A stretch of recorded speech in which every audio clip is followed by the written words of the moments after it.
paghahatid ng serbisyong medikal o sa rehiyon ng SOC Surgeon, pinalawak at pinaigting pa sa pamamagitan ng isang proyektong pangkaunlaran. Kung ano yan silipin sa sentro ng balita ni Danny Dugiles ng PIA SOC Surgeon. Inaasahan ang patuloy na paglawak ng serbisyong medikal sa SOC Surgeon General Hospital o SGH sa Surala, South Cotabato. Hindi lang pagdating sa dami ng pasyenteng masiserbisyohan nito, kundi pati na rin sa kalidad ng serbisyong pangkalusugan na mabibigay nito sa publiko. Ito ay sa pamamagitan ng isang proyektong pangkaunlaran.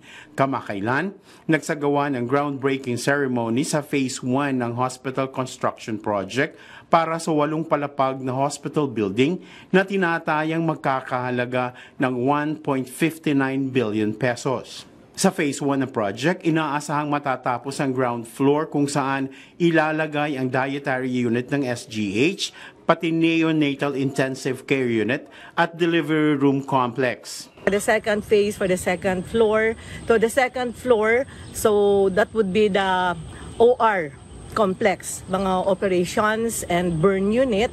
And then the third floor will be the general ICU.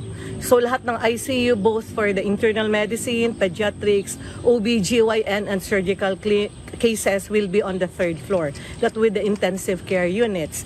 And fourth, fifth, sixth, and seventh would be the medical wards, no? Dara na ang wards for pedia, medicine, surgery, and OB. And for the 8th floor will be our multipurpose. Probably magiging auditorium na siya. Ang pagtatayo ng naturang gusali ay alinsunod sa planong gawing regional hospital ng Rehiyon 12 ang SOC Surgeon General Hospital. Matapos nilipat sa jurisdiksyon ng Bangsamoro Autonomous Region ang Cotabato Regional and Medical Center sa Cotabato City. So this will soon be the apex and the premier hospital of our SOC Surgeon region.